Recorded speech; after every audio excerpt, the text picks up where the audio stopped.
जय हिंद, वंदे मातरम। मैं प्रवीण सर लाया हूँ यूपी टेट का प्रीवियस ईयर का सवाल। वीडियो देखने से पहले लाइक, शेयर और सब्सक्राइब जरूर करें और वीडियो को शुरू से अंत तक जरूर देखें। आइए देखते हैं पहला सवाल। ये यूपी टेट में 2018 की सारे सवाल का प्रैक्टिस मैं इस वीडियो में करा रहा हूँ। यदि 4/8/2017 को शुक्रवार है, तब 61 दिन बाद कौन सा दिन होगा? ऑप्शन में दिया है मंगलवार, बुधवार, बृहस्पतिवार और शुक्रवार। तो 4/8/2017 को शुक्रवार दिया है, तो 61 दिन बाद कौन सा दिन होगा? आपको पता होना चाहिए कि जब 61 दिन की बात कर रहा है तो उससे पहले आपको पता होना चाहिए कि एक सप्ताह में 7 दिन होते हैं। ठीक है, एक सप्ताह में कितने दिन होते हैं? 7 दिन होते हैं। तो 61 दिन, आपको 61 दिन के बारे में तो 7 से डिवाइड कर दीजिए इसको। तो 61/7 डिवाइड करेंगे तो कितना हो जाएगा आपका? देखिए, डिवाइड करके देखते हैं। 61 में 7 से भाग दे दीजिए, कितना आएगा? 8 टाइम 8 बार में 55, 56 और ये 5 शेष, ये 5 शेष, यानी जो 56वें दिन होगा वो उस दिन भी शुक्रवार होगा। ठीक है, बचा 5 दिन, तो जोड़िए क्या होगा? कह रहा है कि 61 दिन बाद, मतलब 61वें दिन के बाद कौन सा दिन होगा? ये 5 यहाँ पर बना है, बचा है, तो 5 के बाद आपको कह रहा है कि 61वें दिन के बाद कौन सा दिन होगा। तो 61वें दिन यानी 61वें दिन के बाद, तो 5 दिन तो पहले इसी में शेष बचेगा। फिर उसके बाद यानी 62वें दिन की बात हो रही है, तो 62वें दिन में आपका 5 1 6 हो गया, तो 6वें दिन क्या होगा? 6वें दिन क्या हो रहा है? शुक्रवार के बाद शनिवार, रविवार, सोमवार, मंगलवार, बुधवार, बृहस्पतिवार, क्या होगा? बृहस्पतिवार। बृहस्पतिवार इसमें कहा है? ये, यानी ऑप्शन नंबर सी आपका सही है।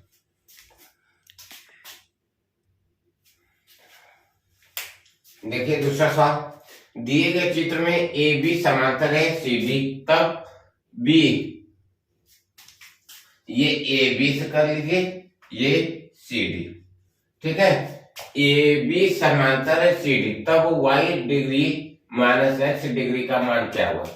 तो यानी वाई डिग्री यहाँ पर जो है और एक्स डिग्री, इन दोनों का अंतर क्या हुआ? यही बात इस सवाल में करा है।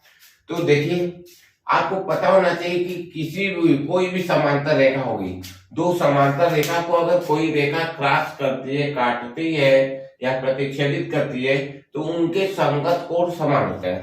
तो ये क्या होते हैं?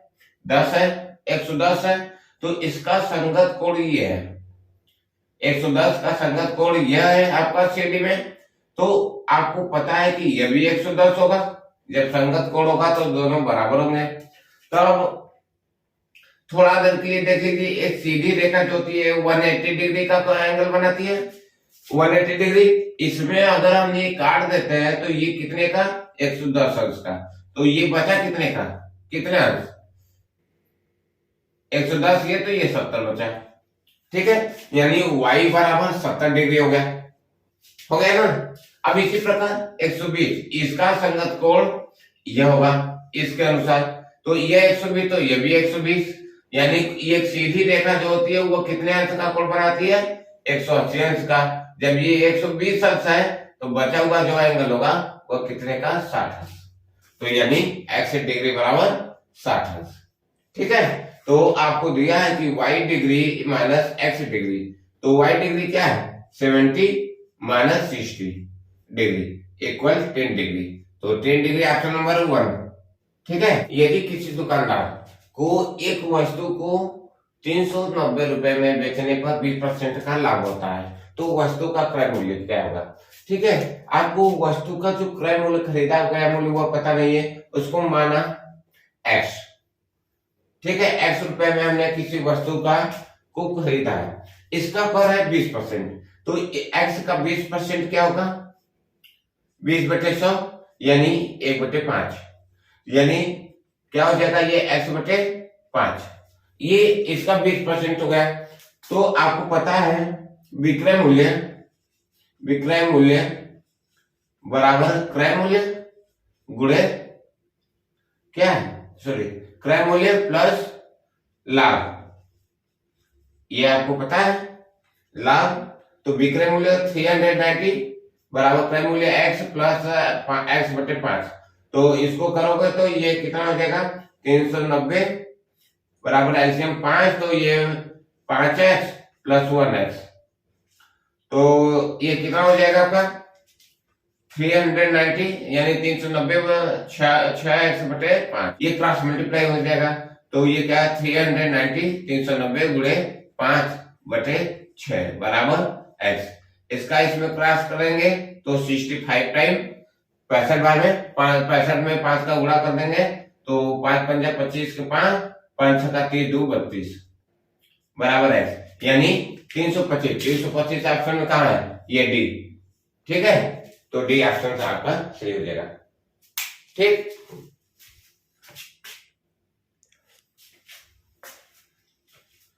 आइए देखते हैं चौथा सवाल।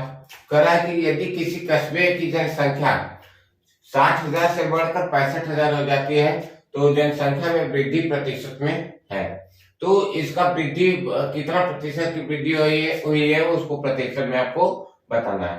तो आप देखो जब शुरू में था वो कितना जनसंख्या था आपका 60,000, इस 60,000 से बढ़कर कितना हो गया 65,000, ठीक है।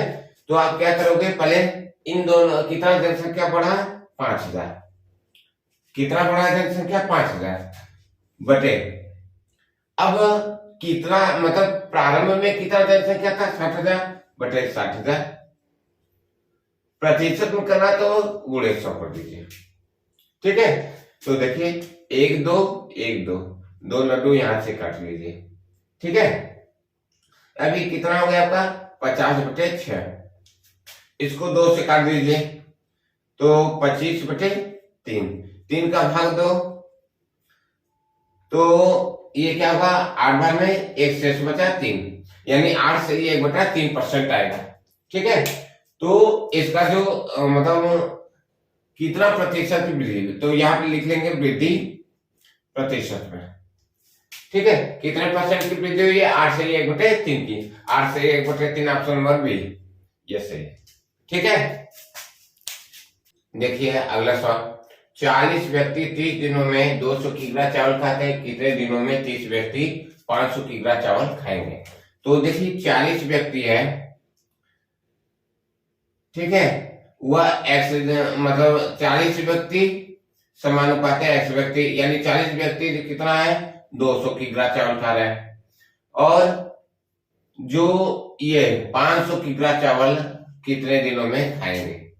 तो आपको बता दें कि ये इसका रेशियो ये होगा, मतलब इस पहले पद का चौथे में गुणा होगा इसका इसमें, तो क्या हो जाएगा ये 40 गुणे 500 बराबर 200 गुणे x, 40 200 500 बराबर 200 x। तो आप देखिए ये 40 गुणे 500 बराबर बटे क्या हो जाएगा 200 बराबर x, 2 0 से 2 0 और ये 2 से 40 को काट देंगे तो क्या हो जाएगा आपका 25 का मल्टीप्लाई 20 में करिए 100 बराबर x, 100 जिस ऑप्शन में है वो सही है। देखिए एक समचतुर्भुज के विकर्णों की लंबाई 16 सेमी तथा 12 सेमी है, तो समचतुर्भुज की भुजा क्या हुई, ठीक है। तो इसका जो समचतुर्भुज जैसे ये हो गया,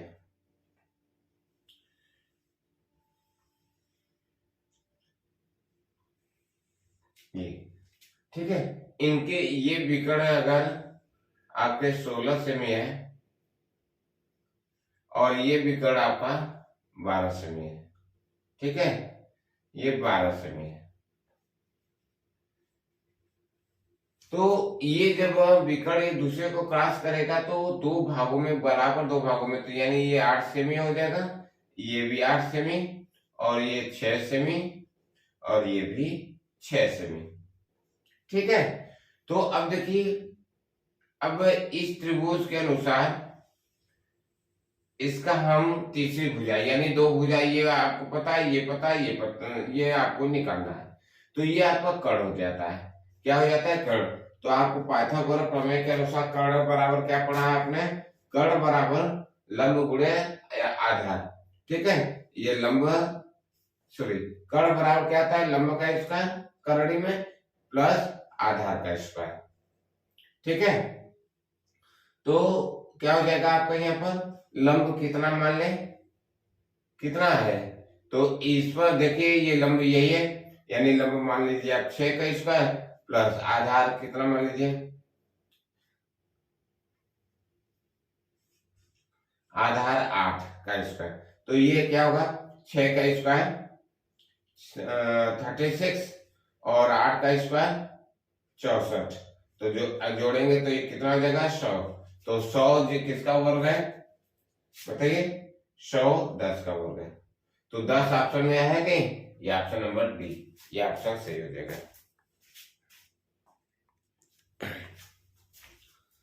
अगला देखिए साथ, संलग्न चित्र में रेखा पी एक वृत्त को बिंदु ए पर स्पर्श करती है। तो जो पी की रेखा है बिंदु ए पर देखिए ये स्पर्श कर रही है। कह रहा है कि चतुर्भुज, मतलब ए बी सी डी एक चक्रीय चतुर्भुज है। यदि सी ए क्यू, तो कहाँ गया? सी ए क्यू, ये एंगल आपको कितना दिया है? 70 डिग्री, है ना? तो ए बी सी, यानी ए बी सी, यानी इस एंगल को हमको बताना है। तो आप कैसे बताएंगे? तो आप सबसे पहले क्या करेंगे? इस केंद्र से इस पर ए पर लंब गिरा दीजिए, फिर यहां से इस केंद्र को सी से मिला लीजिए। ठीक है, आपको पता है कि जब किसी रेखा पर, ये रेखा है, ठीक है, इस पर अगर आपने लंब गिराया तो ये 90 डिग्री का कोण बनता है। ठीक है, ये आपका 90 अंश का।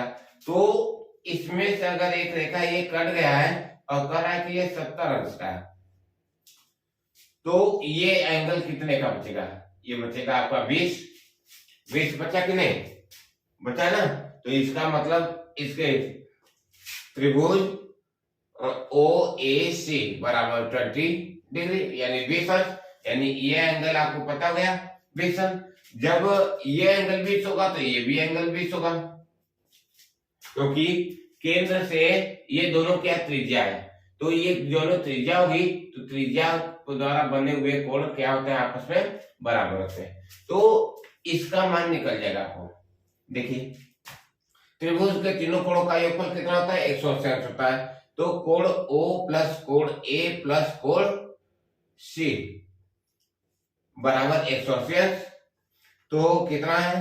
कोण O बराबर, यानी 180 अंश, A का मान 20 अंश है, माइनस 20 अंश, और कोण A बराबर 20 अंश, और ये क्या है आपका? प्लस का 20 अंश।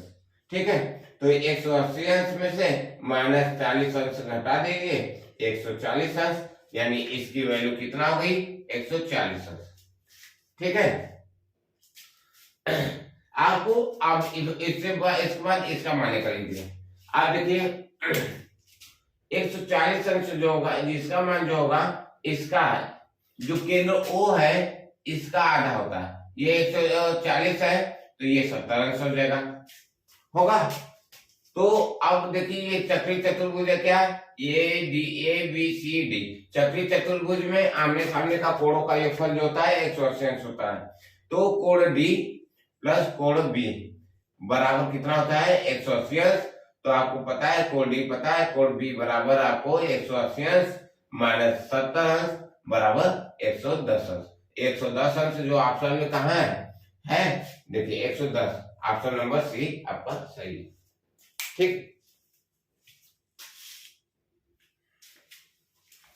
देखिए 8वां सवाल, यदि 8 पेन का मूल्य 6 पेन के विक्रय मूल्य के बराबर है तो लाभ प्रतिशत में बताना है।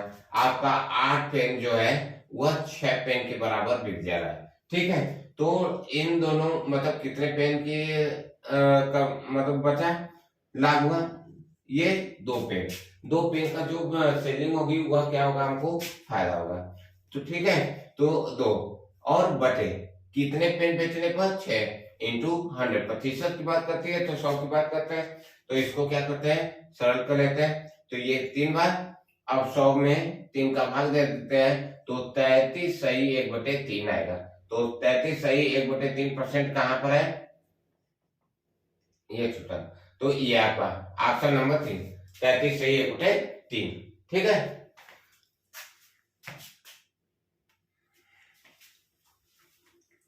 आइए 9वां सवाल देखते हैं। निम्न में से कौन सी संख्या 5/3 और 4/3 के मध्य नहीं आती है। ठीक है, इनके मध्य पहले इन दोनों को क्या करोगे, करेंगे दशमलव में बदल दीजिए। तो 3/5 को दशमलव में आप बदलेंगे तो क्या होगा 6.6, और 4/8 को आप बदलेंगे दशमलव में तो 0.8। ठीक है, तो देखते हैं इन चारों में से कौन संख्या इनके बीच आती है, बदलकर आप देख लीजिए। तो 19/30, तो 19/30, इसका भाग इसमें देंगे अगर तो कितना हो जाएगा, नहीं जाएगा दशमलव, जैसे 19 में 30 का भाग आप दे दीजिए, नहीं जाएगा तो दशमलव 1 0 बढ़ाएंगे तो 6 बार में 180। ठीक है, यानी 6 और दशमलव 6 और कुछ आएगा, यानी इसके और इन दोनों के बीच में आएगा ये, तो ये ऐसे ही हम रख लेते हैं, तो 0.6 ये आ रहा है। ठीक है, अब सेकेंड यानी ये आएगा आपका, अब ये देख लेते हैं, तो 2/3 इसका होगा 6.6, सॉरी इसका होगा 0.666, ये भी आपका 6 और 8 के बीच में आएगा। अब ये देख लीजिए 7, यानी 10 का भाग, जब 7/10, 7 का भाग अगर 10 का भाग 7 में देते तो 0.7, तो 0.7 जो है 0.6 और 0.8 के बीच में आएगा। तो अब ये देख ले, जब ये तीनों इसके बीच आ रहा है तो बचा होगा ऑप्शन ये, देख लेते हैं जांच। 16 में 30 का आप भाग दे दीजिए, 0 होगा मतलब दशमलव, ये तो ये कितने बार में, 5 बार में, तो ये 150। ठीक है, अब देखिए हमारा शर्त रखा है कि 6 और 8 के बीच में होना चाहिए, ये 5 हो गया, ऐसे ही 0.6 से कम हो गया। ठीक है, तो इसका मतलब ये नहीं है, यानी ये आपके ऑप्शन में नहीं आता। तो प्रश्न के अनुसार आपका ऑप्शन क्या है, डी सही हो गया। 16/30 जो है 3/5 और 4/5 के बीच में नहीं आएगा। ठीक है, देखिए अगला सवाल 10वां, यदि 3 पेन 2 पेंसिल 4 रबर का मूल्य 92 रुपए है, तो 8 पेंसिल और 16 रबर का मूल्य 68 रुपए। ठीक है, तो 24 पेन का मूल्य बताना है आपको। आपको पता है कि 3 पेन, ठीक, और 2 पेंसिल और 4 इरेजर, इन सभी का मूल्य कितना आपको दिया है 92, यानी 92 रुपए। ठीक है, आपको पता है कह रहा है कि 8 पेंसिल और 16 इरेजर का मूल्य जो है 68 रुपए। ठीक है, इसमें इसके लेवल में देखिए, ये पेंसिल और इरेजर है, पेंसिल इरेजर, अब ये बनेगा कि नहीं, इसमें 4 कॉमन ले लीजिए, तो देखिए 2 पेंसिल प्लस 4 इरेजर, 4 इरेजर बराबर 68। तो 4 से 68 को डिवाइड कर दीजिए, कितनी बार में ये डिवाइड हो जाएगा, तो 4 1 जा 4, यानी 4 एकम 4 और 4 7 28, यानी 17। 2p प्लस 4 इरेजर, 2 पेंसिल और 4 इरेजर का मूल्य कितना है 17 रुपए। ठीक है, तो आपको इसकी जगह इसकी वैल्यू आपको मिल गई, तो इसकी जगह आप देखिए क्या हल कर सकते हैं, तो 3 पेन, ठीक है 3 पेन हो गए, तो 3 पेन प्लस 2 पेंसिल और 4 इरेजर का मूल्य कितना है 17, तो 17 बराबर कितना है 92 लिख लेंगे। तो आप देखिए क्या करेंगे, इसको उस साइड ले जाएंगे तो 3 पेन बराबर 92 माइनस 17। ठीक है, जब इसमें से 17, 3 पेन बराबर 92 में से 17 को घटाएंगे तो कितना आएगा 75। ठीक है, तो 3 से 75 को काट दो तो पेन बराबर एक पेन कितना का आ जाएगा 25 रुपए। ठीक है, जब एक पेन 25 रुपए का हो गया तो 24 पेन कितने का होगा, तो देखते हैं। तो 24 पेन बराबर क्या होगा 25 गुणे 24। ठीक है, तो 24 पेन कितने में हो जाएगा, तो आप इसमें गुणा कर देंगे, गुणा कर दीजिए। गुणा करने पर आपको आएगा 25 चौका 100, 25 दूना को 50, 10 60 यानी 600 रुपए आएगा। यहाँ पर रुपया छूट गया है। आपका ऑप्शन नंबर डी, यानी कितना आ गया, तो 24 पेन का मूल्य कितना होगा 600 रुपए। ठीक है, 11वां सवाल, हम एक त्रिभुज की रचना नहीं कर सकते यदि हमें दिया, क्या क्या इसमें कौन सा ऑप्शन सही होगा, मतलब जिसके कारण हम एक त्रिभुज की रचना नहीं कर सकते। तो देखिए, दो कोण और एक भुजा दिया रहेगा तो हम खींच सकते हैं। जैसे ये आधार हो गया तो यहाँ पर दो कोण देगा तो यहाँ पर एंगल बना लिए, मान लीजिए 60 का, यहाँ पर बना लिए 30 का। ठीक है, तो देखिए एक त्रिभुज की रचना हो जाएगी कि नहीं। दो कोण और एक भुजा से त्रिभुज की रचना हो सकती है। तीन भुजा अगर 6 सेमी 8 सेमी और 9 सेमी दे दिया जाए तो इससे त्रिभुज नहीं बनाया जा सकता है, बनाया जा सकता है। और उसी प्रकार केवल कोण दिया, तो केवल कोण देने पर हम कर रहे हैं, आपको कद है कि आपको सीमेंट बालू ईट दे दिया गया है। ठीक है, आपको कह दिया जाए कि आप मकान तैयार करिए, तो मकान आप तैयार करेंगे कहाँ करेंगे, जब जमीन रहेगा तब ना। सीमेंट बालू गिट्टी देने के पर मकान तो तैयार होगा नहीं, तो सब उसका आधार होना चाहिए। तो इसका आधार जब नहीं रहेगा तो आप कोण को ही कहाँ बनाएंगे, किस स्थान पर बनाएंगे कोण, जगह भी नहीं, तो आधार सबसे, इसलिए ये ऑप्शन नंबर आपका सी सही हो जाएगा। तीनों मतलब केवल कोण के अनुसार हम त्रिभुज को नहीं बना सकते। ठीक है, दो भुजा और उनके मध्य कोण होगा तो भी बना सकते हैं त्रिभुज, यही आपका ऑप्शन नंबर सी सही होगा। ठीक है, यदि किसी आयताकार भूखंड की लंबाई और चौड़ाई क्रमशः 50% और 20% की वृद्धि कर दी जाए तो उसके क्षेत्रफल में कितना गुना वृद्धि हो जाएगी। जब वृद्धि की बात करें या मतलब प्रतिशत में वृद्धि की बात, तो ये इसको हमने मान लिया कि ये x%, मतलब ये देख लो, ये फार्मूला होता है इसका, x y plus X Y बटे कितना होगा 100। ये आपका क्या है फार्मूला है, इसके अनुसार देखिए ये कितना आसानी से हल कर सकते हैं। तो ये 50%, ठीक है, ये 50% है, और ये कितना आपका 20%, और ये क्या हुआ है आपका 50 गुणे 20 बटे 100। तो 2 जीरो से 2 जीरो ये कट गया, तो यानी ये कि देखो 50 20 70 10 80, देखिए प्लस ये 5 गुना का 10 यानी 80%। ठीक है, तो ये 100% का 80% कितना गुना है, मतलब ये देख लेते हैं। तो आपको पता है कि जब भी बात करती है तो 100% की बात होती है, आपका है कितना 80%, 80% से 100% का आप देख लेते हैं कितना गुना आता है, तो 4/5 यानी 4/5 गुना। कितना गुना बढ़ गया 4/5 गुना बढ़ गया, तो 4/5 देखिए ऑप्शन नंबर सी, ये आपका आंसर सही होगा। ठीक है, देखिए 13वां सवाल कर रहा है कि एक सामान्य मनुष्य के शरीर का ताप 37 डिग्री सेल्सियस है, फ़ारेनहाइट में यह ताप होगा, मतलब इन मनुष्य के शरीर का जो तापमान आपको पता है कि ये 37 डिग्री होता है। ठीक है, और इसका फ़ारेनहाइट होता है 98.6 डिग्री फ़ारेनहाइट। ठीक है, इसका ये मनुष्य का जो फ़ारेनहाइट में आपका तापमान होता है वो इतना होता है, यानी ऑप्शन नंबर 20 सही होगा। तो आपको कैसे इसको हल करना होता है, तो इसका सूत्र होता है कि डिग्री फ़ारेनहाइट बराबर क्या होता है 9/5 डिग्री सेल्सियस प्लस 32। ठीक है, आपको जांच करना है तो देख लीजिए, 9/5 डिग्री सेल्सियस कितना है 37 प्लस 32। तो आप क्या करेंगे, इससे डिवाइड कर दीजिए।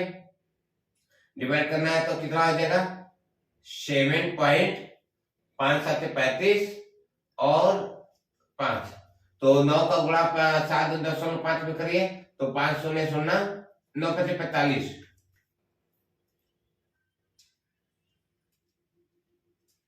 520, सॉरी यहाँ पर 520। ठीक है, तो 9 का गुणा 4 में करेंगे 36.9 66 यानी 66.6 प्लस 32। ठीक है, बराबर ये कितना ऐड करेंगे तो क्या होगा 98.6 डिग्री फ़ारेनहाइट। ठीक है, 14वां सवाल, यदि 1 का स्क्वायर प्लस 2 का स्क्वायर प्लस डॉट डॉट 9 का स्क्वायर बराबर इन सभी का स्क्वायर करके योग जो है 285 आ रहा है, तो 0.11 का स्क्वायर, 0.22 का स्क्वायर और डॉट डॉट डॉट 0.99 का स्क्वायर किसका मान कितना होगा। तो आप देखिए कि 0.11 का स्क्वायर प्लस 0.22 का square dot dot dot plus 0.99 का स्क्वायर। ठीक है, तो इसमें आपको कॉमन देखिए सबके बटे 100 कर दीजिए, तो ये आपका होगा 11/100 प्लस 22/100 का होल स्क्वायर, और यहाँ पर क्या हो जाएगा डॉट डॉट डॉट और प्लस का 99/100 का स्क्वायर। ठीक है, आप इसमें से आपको कॉमन क्या दिख रहा है 11/100 का आप स्क्वायर क्या करेंगे कॉमन ले लीजिए। ठीक है, तो आपको क्या बचेगा यहाँ पर 1 का स्क्वायर प्लस 2 का square dot dot dot plus 9 का स्क्वायर, यही बचेगा आपको। तो आपको इसकी वैल्यू आपको यहाँ पर दिया हुआ है, देखिए ये दिया हुआ कि नहीं 1 का स्क्वायर 2 का स्क्वायर 9 का स्क्वायर कितना दिया है, तो 11 का स्क्वायर कितना होगा 121, तो 123 100 का 10,000। ठीक है, गुणे इन दोनों का कितना है 285 दिया है। ठीक है, तो आप इनका क्या करेंगे गुणा करेंगे, तो गुणा करेंगे तो आपका क्या हो जाएगा ये इसका जब इसका इसमें गुणा करेंगे तो आपका आएगा 34,485 आएगा बटे कितना दिया है 10,000। ठीक है, गलत है 10,000 है, क्योंकि 100 का स्क्वायर 10,000 होगा ना, तो 4 जीरो है तो 4 अंक के बाद आप दशमलव लगा लीजिए, तो क्या होगा 3.4485। तो 4 ये ऑप्शन में कौन सही है, ऑप्शन नंबर सी, ये ऑप्शन आपका सही है। देखिए एक राशि साधारण ब्याज की दर से 10 वर्षों में 2 गुनी हो जाती है, तो कितने वर्षों में ये राशि उसी ब्याज पर उसी ब्याज दर से 3 गुनी हो जाती है। ठीक है, तो कैसे आप देखिए कह रहा है कि मान लो कि कोई रुपया है, ये 200 रुपये हो जाता है दुगुना, 100 का दुगुना कब होता है 10 वर्ष में, कितने वर्ष में 10 वर्ष में। ठीक है, कह रहा है कि उसी ब्याज की दर से कितने वर्ष में इसका 3 गुना हो जाएगी। अब इस देखो 100 का 3 गुना क्या वर्ष, एक वर्ष में मतलब 10 वर्ष में ये 2 गुना हो रहा है, तो 300 कब होगा, तो देखो 100 जो बढ़ रहा है वो कितने वर्ष में बढ़ रहा है 10 वर्ष में बढ़ रहा है, कितने वर्ष में बढ़ रहा है 10 वर्ष, यानी ये जो है 2 गुना हो रहा है, तो पहले हमारे पास 100 रुपया था, इसका 2 गुना 10 वर्ष में हो रहा है, यानी कितना बढ़ा 100 रुपए, एक वर्ष में 100 रुपए बढ़ा, तो अब इसी राशि का 3 गुना होगा, तो यानी अगले 10 वर्ष में भी तो 100 रुपया ही बढ़ेगा, तो देखो 300 हो जाएगा, तो 100 का 3 गुना हो गया कि नहीं, तो कितने वर्ष में ये कर रहा है कि कितने वर्षों में, तो आपको 10 10 20 कितना वर्ष हुआ 20 वर्ष, ऑप्शन नंबर सी, यानी आपका 20 वर्ष आया, तो ऑप्शन नंबर सी आपका सही है। जिन भाइयों और बहनों को इपिटेट के गणित से रिलेटिव कोई भी समस्या हो तो आप कमेंट करें।